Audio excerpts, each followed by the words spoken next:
Bonjour et bienvenue à vous dans cette formation gratuite. Alors, on commence par une première vidéo sur les études ACE, ACE, et sur le décodage biologique. Et on va voir comment est-ce que tout ça impacte le parcours de vie. Alors, commençons par l'histoire des études ACE, ACE. ACE, ça signifie Adverse Childhood Experiences, c'est-à-dire les expériences adverses de l'enfance. C'est-à-dire tout ce que l'enfant a pu vivre de négatif dans sa vie quand il était petit. Les études ont commencé par le docteur Felitti dans les années 80. Il travaillait dans un centre de perte de poids, donc il travaillait avec une population d'obèses. Il a constaté d'abord que les gens qui maigrissaient reprenaient du poids assez régulièrement après. Et donc, quand il a voulu chercher finalement quelles étaient les causes, eh ben, il s'est rendu compte que parmi ces patients, il y avait beaucoup plus de personnes qui avaient subi des abus sexuels que dans la population normale. Et il a commencé à faire un lien donc, entre les expériences de l'enfance et les problèmes de santé, puis après les problèmes psychologiques aussi à l'âge adulte. Depuis, bah, il y a eu quand même beaucoup plus d'études, donc toute une série d'études entre 95 et 97, principalement dans le monde anglo-saxon, sur près de 17 000 personnes, hein, ont largement validé ces résultats et ont étendu le questionnaire, parce qu'au départ, dans le questionnaire, il n'y avait pas les manques, puis petit à petit, ils ont été rajoutés. Et donc maintenant, c'est quelque chose qui est complètement validé, avec plus de 70 publications scientifiques quand même sur le sujet.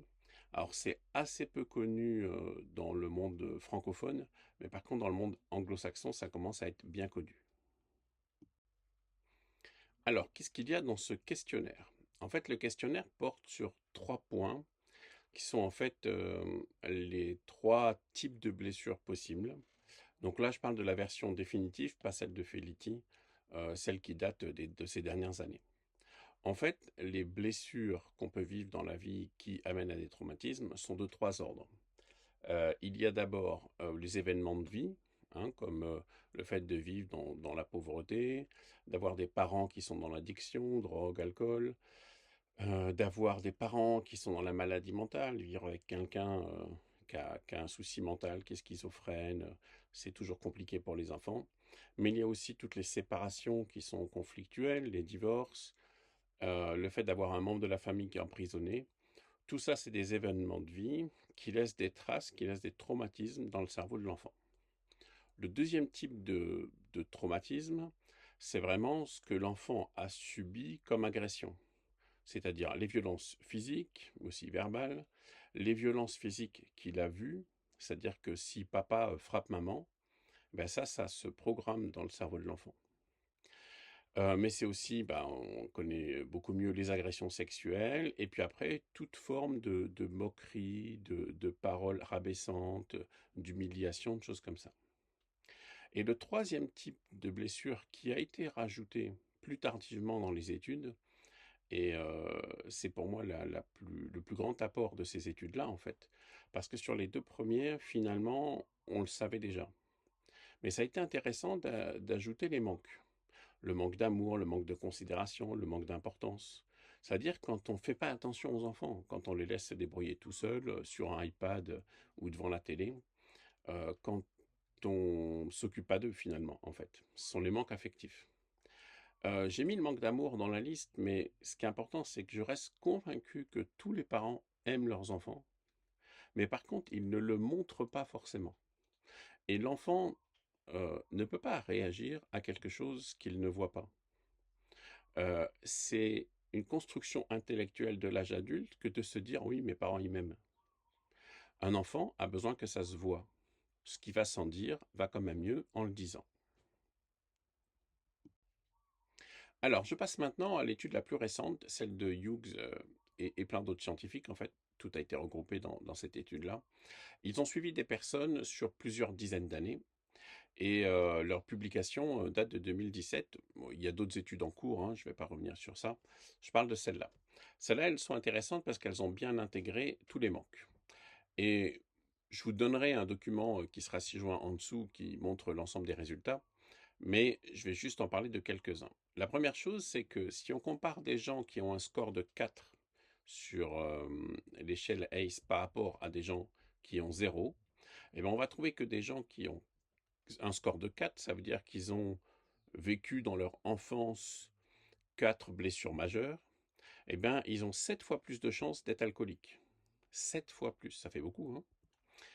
Ils ont 4 à 5 fois plus de chances de subir une dépression sévère au cours de leur vie.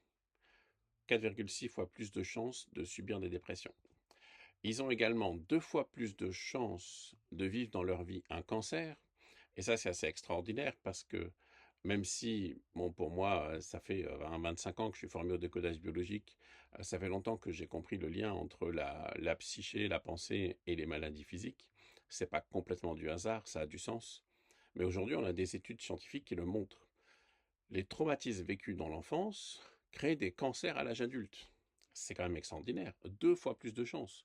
Sachant qu'en métropole, en France, c'est la principale cause de décès, c'est quand même intéressant de savoir ça. Et 30 fois plus de chances de se suicider. C'est-à-dire que on a dit que là, les dépressions sont augmentées, mais il y a 30 fois plus de suicides dans une population de gens qui ont vécu 4 traumatismes majeurs dans l'enfance que des gens qui n'en ont pas vécu. C'est quand même hallucinant. Or derrière, vous verrez aussi qu'il y a 10 fois plus de chances de se droguer, d'avoir des comportements à risque. Il y a les maladies cardiovasculaires qui sont aussi représentées. Il y a vraiment énormément de choses dans ces études-là. Et il y a une corrélation qui est très forte et qui est dose dépendante. C'est-à-dire que si on a un ACE, 2, 3, 4, 5, eh ben la proportion, probabilité de développer cette pathologie augmente en fonction du nombre de ACE vécus dans l'enfance. Et donc, ces études-là montrent, et c'est implacable et c'est scientifique, que les blessures de l'enfance ont des conséquences psychologiques et physiques, également sociales, sur la vie à l'âge adulte. La question qui se pose tout de suite, après tout ça, c'est est-ce que c'est irrémédiable? Eh oui, si jamais mes parents se sont disputés, si j'ai eu un tonton qui a fait de la prison, c'est pas vrai, hein, j'invente. Si j'ai subi des traumatismes, des violences dans mon enfance, est-ce que ça veut dire forcément que ma vie est foutue? Mais en fait, non. Donc là, je dois ajouter un concept important qui est le concept de résilience. Le traumatisme n'est pas une fatalité. Alors, le concept, développé largement en France par Boris Cyrulnik, hein, nous dit que la résilience est en fait la capacité à se développer, à s'adapter, à continuer à avoir une bonne vie, à bien fonctionner, même après des expériences adverses, des traumatismes ou des blessures. Boris Cyrulnik dit que c'est la capacité à reprendre un développement après un traumatisme. Donc cette capacité, elle est réelle. Donc Boris Cyrulnik a largement étudié ce concept-là et a développé un concept très intéressant, c'est le principe du tuteur de résilience. En fait, les personnes qui ont réussi à faire preuve de résilience, qui ont réussi à s'en sortir malgré des traumatismes forts dans l'enfance, sont des personnes qui ont eu un tuteur, c'est-à-dire une personne importante, significative, qui a aidé l'enfant à se reconstruire après le traumatisme. C'est quelqu'un qui, d'une part, a réussi à apporter une sécurité émotionnelle, qui a réussi à reconnaître la valeur de la personne traumatisée, à offrir suffisamment de soutien et à permettre de reprendre confiance. C'est 4 conditions importantes pour être un tuteur de résilience. Ça veut dire quoi concrètement? C'est que on ne peut pas empêcher les enfants de vivre des événements de vie. Si les parents divorcent, les parents divorcent. Ok? Est-ce que forcément l'enfant va avoir une mauvaise vie? C'est pas sûr. Ça le met dans de mauvaises conditions. Mais par contre, ce qui est important de savoir, c'est que l'attitude que vont avoir les parents pour gérer ces blessures va être fondamentale pour développer ou pas des pathologies. On n'empêchera pas les enfants de vivre des événements de vie difficiles. Par contre, lorsque les parents savent comment faire, on peut éviter à l'enfant que la blessure devienne un traumatisme sur le long terme.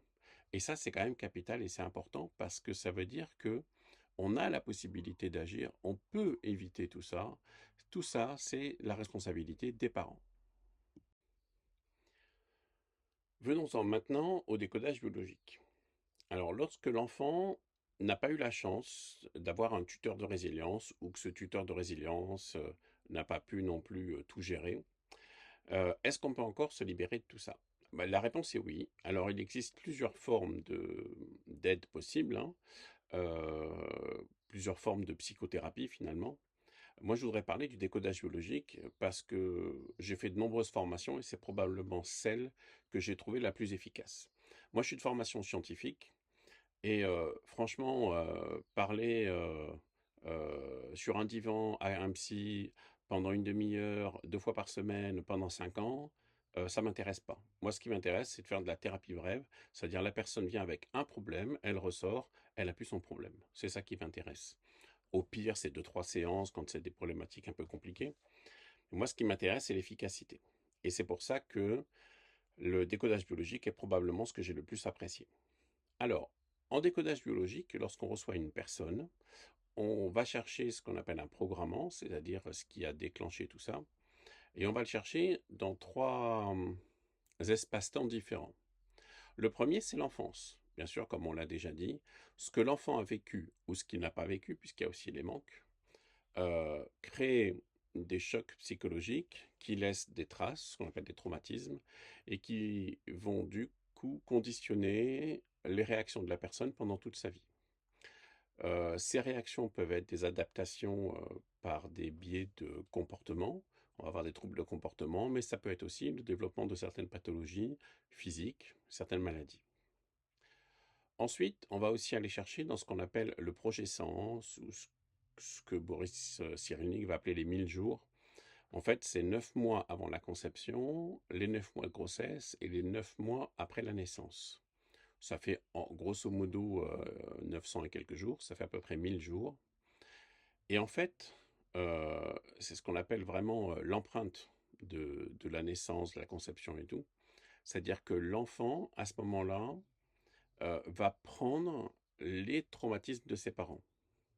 Donc, par exemple, ce que la maman va vivre pendant qu'elle porte son enfant va créer des hormones de stress dans son corps qui vont passer dans le corps du bébé. Le bébé va vivre le même stress sans aucune capacité à réagir, à analyser et à comprendre ce qui se passe. Donc, pour lui, ce sera un plus grand traumatisme. Et ensuite, il y a ce que Anne Ancelin a beaucoup développé, donc tout ce qui est transgénérationnel. Donc les loyautés invisibles, les secrets de famille, les répétitions inconscientes, ok. En fait, ce qui est important, c'est que lorsque un de nos ancêtres a vécu quelque chose de difficile, un drame, son cerveau, biologiquement, a développé une solution et cette solution est transmise aux ancêtres, aux descendants. Aujourd'hui, avec l'étude de l'épigénétique, on commence à avoir pas mal de preuves, mais les travaux d'Anne Ancelin, ça date d'il y a 50 ans, hein. Donc ça fait 50 ans qu'on pratique des génosociogrammes, qu'on pratique des constellations familiales, avec énormément de succès, avec plein de gens qui se sont vraiment libérés de grosses problématiques en travaillant sur leur histoire familiale.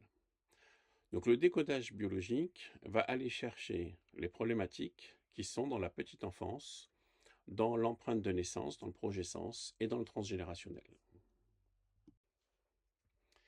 Alors, une séance en décodage biologique, pour vous expliquer un petit peu simplement comment ça se passe, la personne vient avec un symptôme, c'est-à-dire son problème aujourd'hui et maintenant. Ça peut être une pathologie physique, une maladie, ça peut être un problème de comportement, ça peut être des répétitions dans sa vie, ça peut être plein de choses en fait. Donc, à partir de ça, le thérapeute, avec l'aide de son client, va chercher le programmant, c'est-à-dire quel événement a programmé cette réaction-là. Donc ça, on va le chercher dans la petite enfance, dans le projet sens, dans la période intra-utérine, et on va le chercher aussi chez les ancêtres. Quand on trouve ce programmant, on va pouvoir libérer l'émotion, libérer le traumatisme qui est présent, changer les croyances qui ont été mises en place, et à partir de là, on va pouvoir provoquer effectivement une libération. Moi, j'aime bien cette phrase qui est intéressante, c'est qu'il n'y a pas d'âge pour avoir une enfance heureuse. Parce qu'en fait, on va chercher dans l'enfance les événements traumatiques et, alors je dis toujours, on les change, c'est un peu un abus de langage. Ce qui s'est passé ne change pas. Par contre, aujourd'hui, on ne vit pas avec l'événement. On vit avec ce qu'on a retenu de l'événement. Et on peut toujours modifier ce qu'on a retenu de l'événement. Est-ce que c'est vraiment important de connaître la vérité? Ou est-ce que ce qui est important, c'est d'être heureux, quel que soit ce qu'on ait vécu? Et si pour ça, au lieu de se souvenir qu'on a été profondément traumatisé, meurtri, qu'on s'est senti seul, abandonné, eh bien si on ne se souvient pas vraiment de cet événement et que ça nous permet d'être plus heureux aujourd'hui, eh bien moi je dis qu'il ne faut pas s'en priver. Mais je sais que beaucoup de gens vont vouloir s'attacher à la vérité. Il y a des gens qui préfèrent comprendre plutôt que d'être heureux. Chacun sa façon de voir les choses. Mais en tout cas, ce qui est sûr, c'est que des parents qui sont heureux ont des enfants qui réussissent beaucoup mieux dans la vie. Et donc, c'est vrai que tout ce dont je vous parle, on verra dans les vidéos suivantes, c'est pour vous amener à deux idées principales. Protéger les enfants pour éviter qu'ils vivent des traumatismes, c'est clair. Lorsqu'ils vivent des traumatismes, savoir gérer, enfin, lorsqu'ils vivent des événements difficiles, savoir gérer ça pour qu'ils n'en gardent pas un traumatisme sur le long terme. Et aussi, parce qu'on a quand même parlé du transgénérationnel et du projet sens, c'est que le parent, pour moi, doit aussi faire un travail sur lui-même pour se libérer de ses propres blessures et du coup éviter de les transmettre. Alors, pour conclure sur cette première vidéo, les blessures de l'enfance conditionnent toute la vie, c'est vraiment important. La santé mentale, la santé physique, les comportements, la réussite sociale, la réussite professionnelle, la réussite affective, tout est conditionné par nos blessures. Mais par contre, ce n'est pas une fatalité. On peut faire quelque chose, et je vous ai déjà proposé 3 axes qui sont importants qu'on va développer dans les vidéos suivantes. Première chose, c'est protéger les enfants pour que les événements, pour qu'ils ne vivent pas d'événements trop difficiles. La deuxième chose, c'est gérer les événements difficiles. Ils ont quand même vécu des événements difficiles. Il faut faire en sorte que ça ne devienne pas un traumatisme sur le long terme. Et ensuite, ce que le parent doit faire, c'est traiter ses propres blessures pour ne pas les transmettre à ses enfants. On développe tout ça dans les vidéos suivantes.